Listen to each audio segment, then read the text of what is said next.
So in this topic, we're going to introduce and learn how to use the fundamental theorem of calculus. It's called the fundamental theorem because it connects two seemingly unrelated topics. It ends up relating the derivative and that area problem that we studied in the previous section.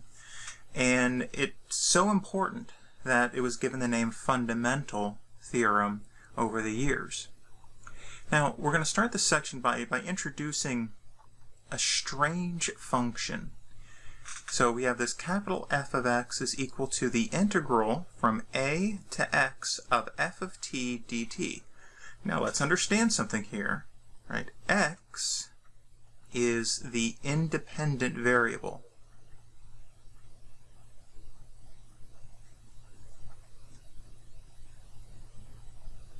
It is what is changing. T is a dummy variable.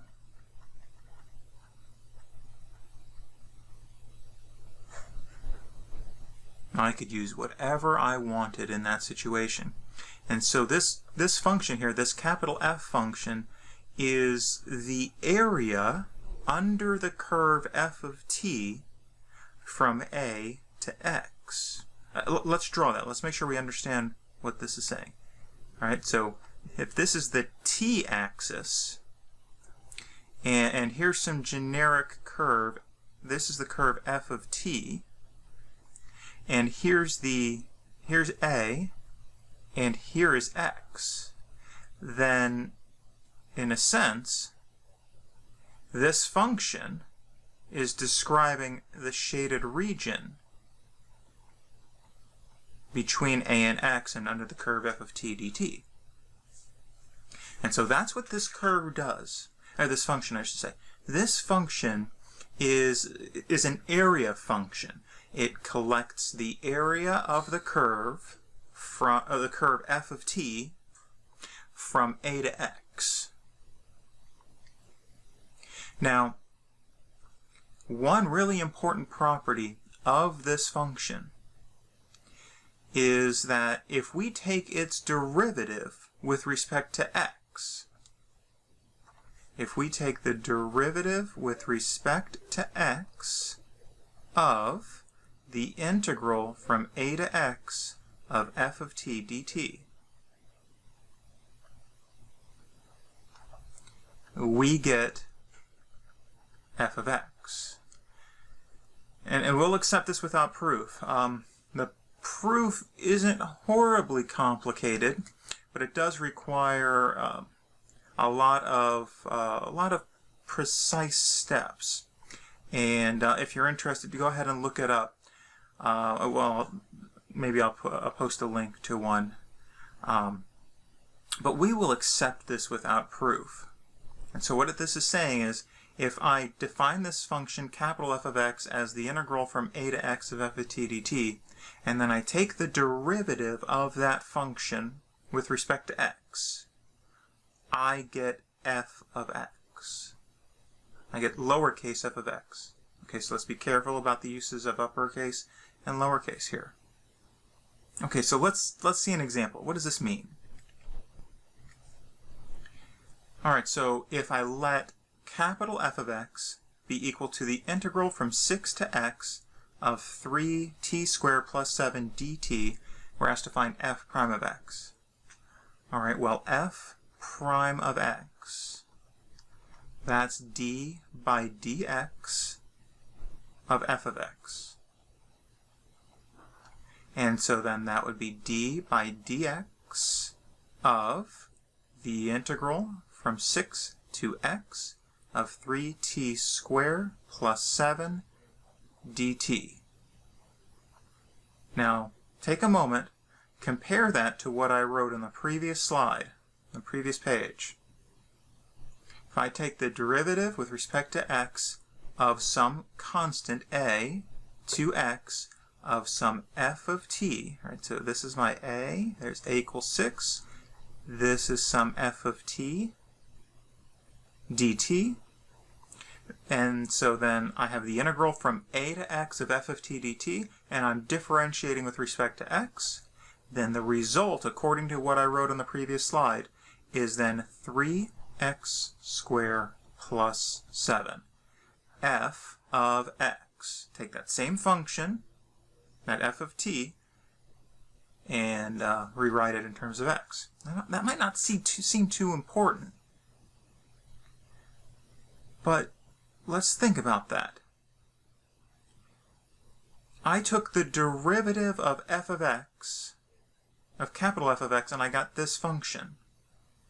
So what this means is that capital F of x, which was that integral from 6 to x of 3t squared plus 7 dt, this must be an antiderivative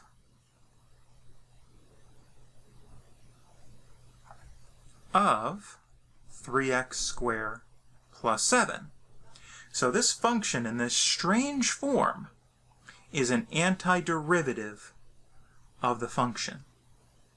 All right, that integral from 6 to x of 3t squared plus 7 dt must be an antiderivative of 3x squared plus 7. All right, so now let's see what this tells us.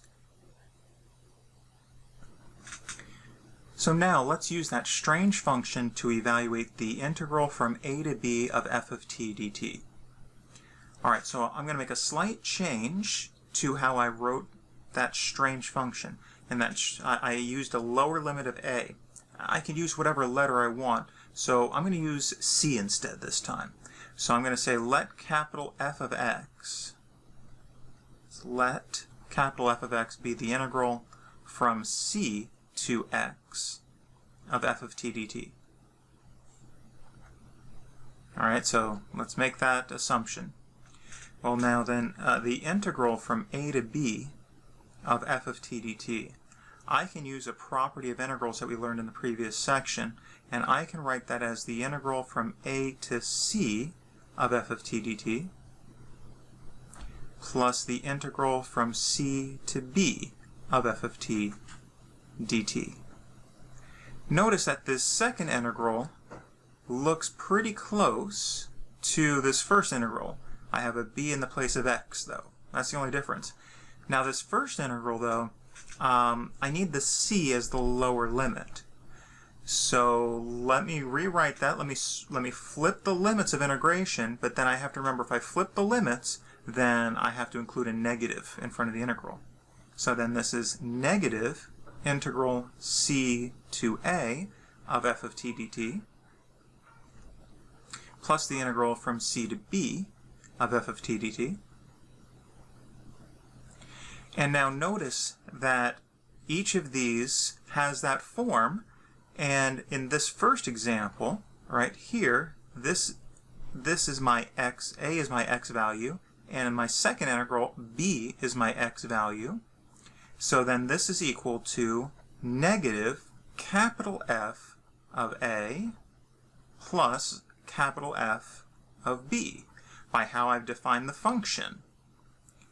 And I can flip this around a little bit, write it in a nicer form as capital F of b minus capital F of a. So then the integral from a to b of f of lowercase f of t dt is capital F of b minus capital F of a. Now remember that the capital F is an antiderivative, where capital F is an antiderivative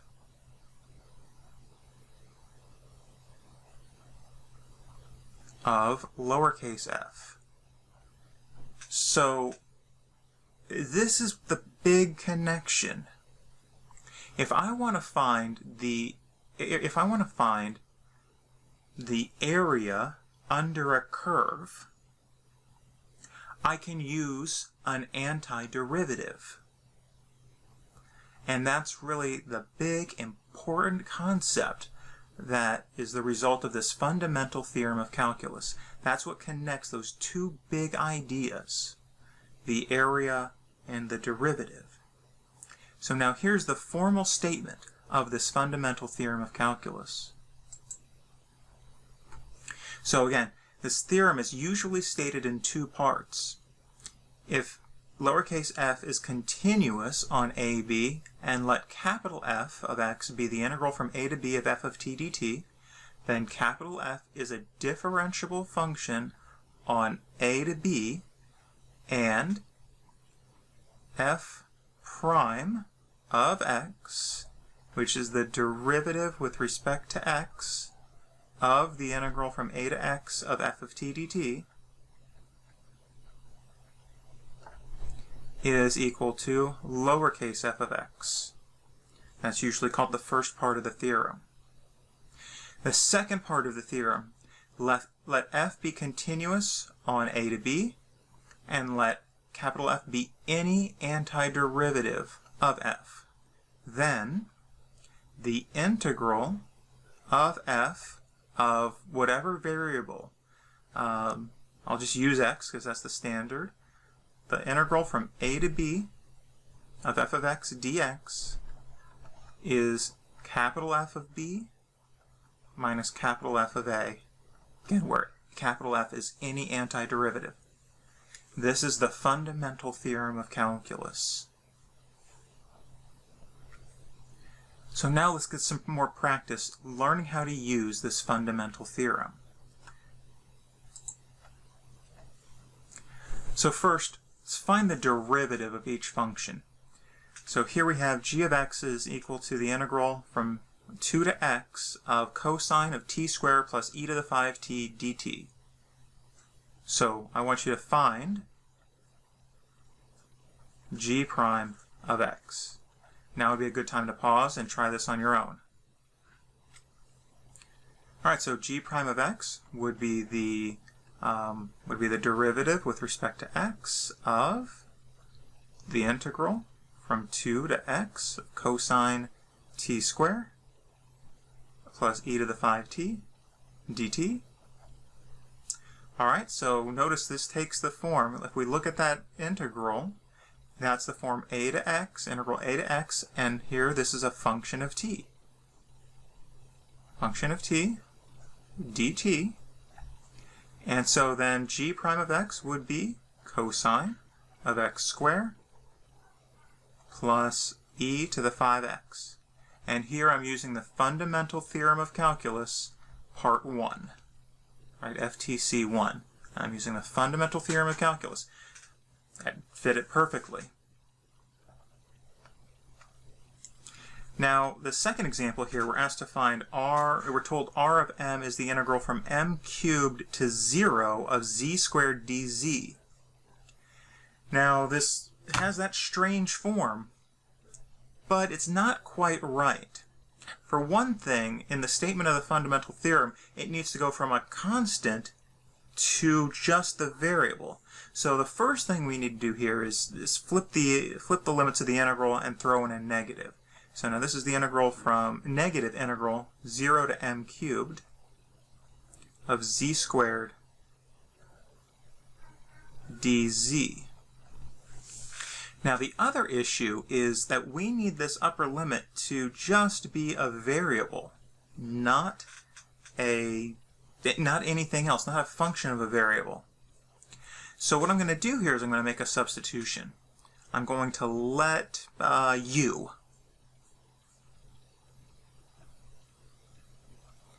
equal m cubed.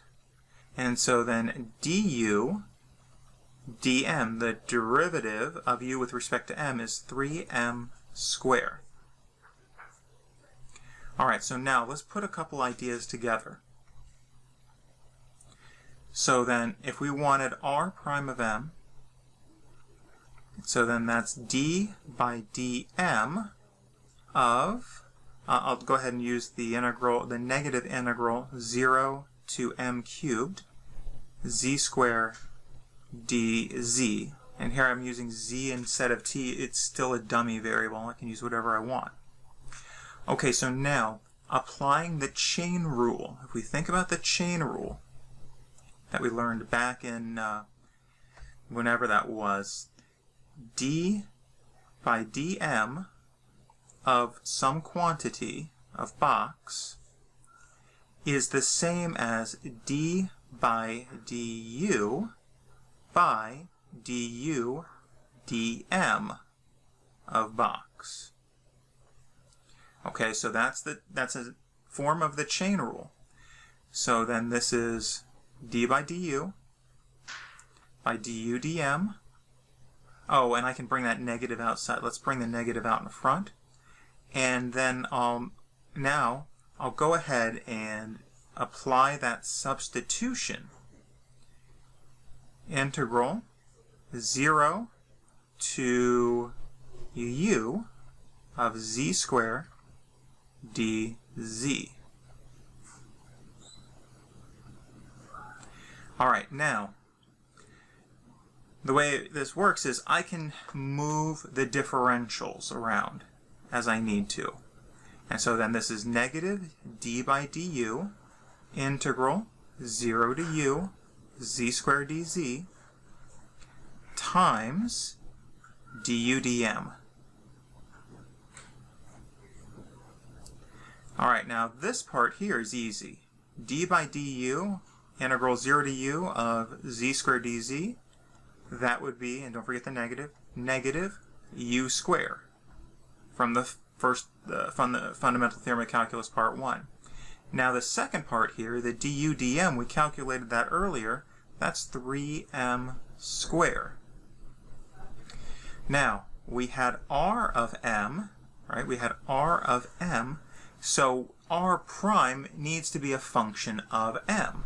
So now let's substitute back. Instead of u squared, u was m cubed. So then this would equal negative m cubed square by 3m squared. And if we simplify this just a bit, that would be 3m to the 8th. Negative 3m to the 8th. So r prime of m is negative 3m to the 8th. So in situations where we have anything other than just a variable in the limits, we are going to have to make some sort of a substitution. Okay, and so here's an example of one of those.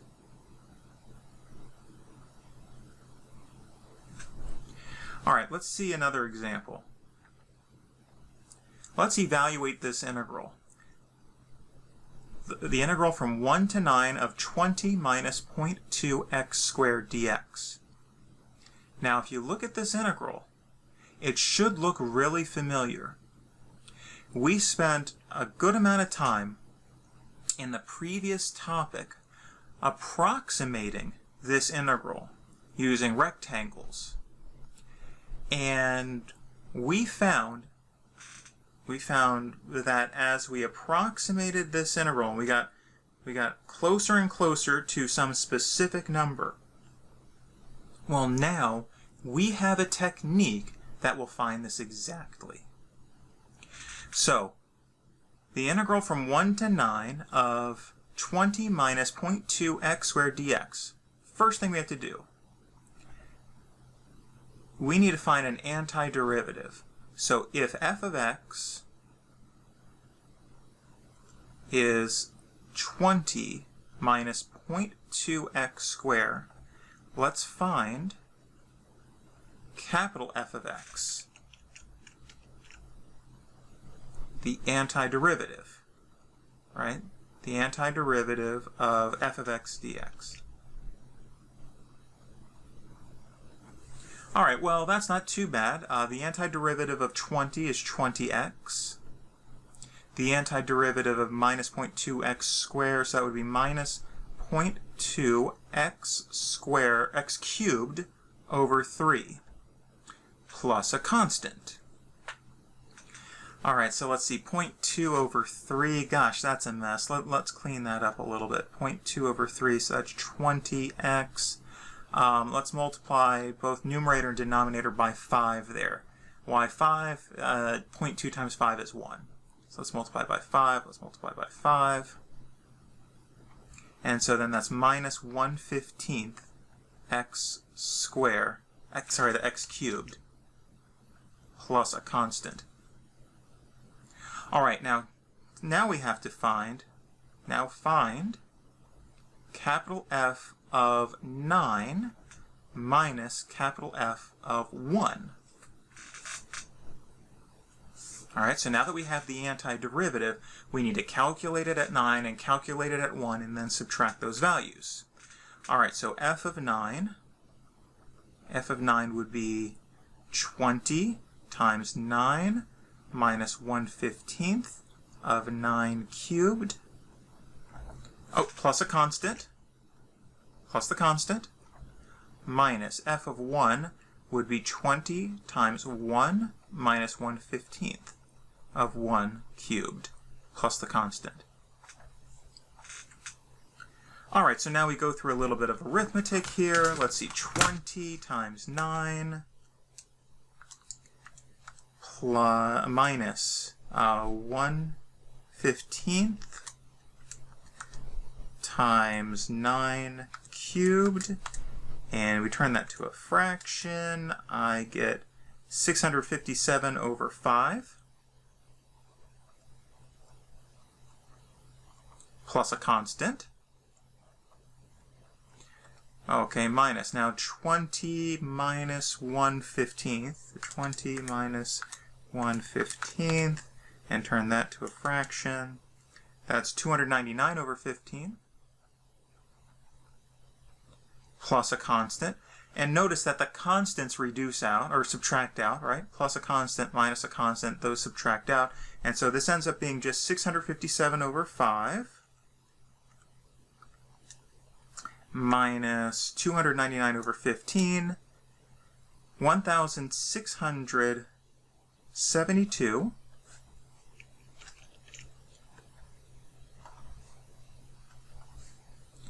1,672 over 15, which is 111.46 bar. So this integral is 1,672 over 15, which is 111.46 bar.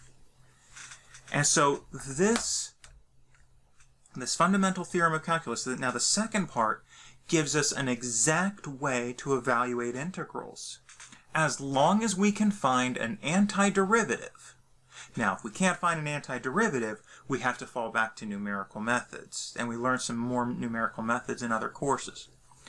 But if we can find an antiderivative, we can easily calculate an integral by taking the antiderivative, substituting at the upper limit, substituting at the lower limit, subtracting. Now, one thing we notice here is that the plus c in this situation, right, the plus c didn't really matter, because when I add the c for both of those substitutions and then I subtract those values, that part goes to 0. So we don't have to use the plus c in the definite integral. A little bit of notation. What I might have written here is, once I found this antiderivative, once I found this 20x minus 1/15 x cubed, once I found this, I would have written something like this. The integral from 1 to 9 of 20 minus 0.2 x squared dx. I would have written this as 20x minus 1/15 x cubed, and then I would have put a vertical bar after the end of that expression, and I would have put the lower limit and the upper limit. And so then that tells me, that's the same as saying now evaluate at 9, evaluate at 1, and subtract. And so then this gives me then that 657 over 5 minus 299 over 15. And then I get the final value from that. So that's a little bit of notation. Some textbooks will use a slightly different notation. Some textbooks will put brackets around this instead. but it's been fairly formalized to do that vertical bar with the lower limit and the upper limit. And this is the antiderivative, the 20x minus 1/15 x cubed. Okay, so now that we've seen how this works, I'm going to stop this video, and I'll pick up on the next video with more examples on evaluating integrals and a few applications. Okay, so I'll see you there.